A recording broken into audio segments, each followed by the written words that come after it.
సర్వేభ్య ప్రణిపాత. నేను కాశీష్ శర్మ. అన్ని మతాలకి వాటి వాటి పవిత్ర గ్రంథం అనేది ఉంటుంది.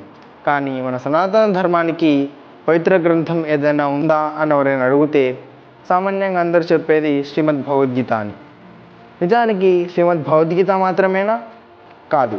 ఇలా మనకి సంస్కృతంలో ఒక శ్లోకం చెప్పబడుతుంది. ఏంటంటే, చతుర్వేదా పురాణాని సర్వోపనిషదస్తథా రామాయణం భారతం చ గీతా సద్దర్శనాని చ జైనాగమాస్త్రిపిటక గురుగ్రంథస్సతాంగిరః ఏష జ్ఞాననిధి శ్రేష్ఠ శ్రద్ధేయో హృది సర్వదా.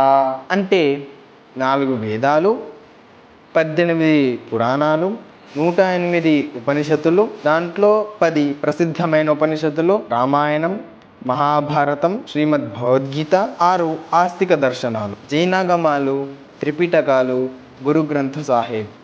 ఇవన్నీ మన సనాతన ధర్మం యొక్క ప్రసిద్ధమైన గ్రంథాలు. ఇటువంటి సనాతన ధర్మం యొక్క జ్ఞాన నిధిని మనందరం నేర్చుకోవడంతో పాటు ఆచరణ ప్రసారణ చేద్దాము.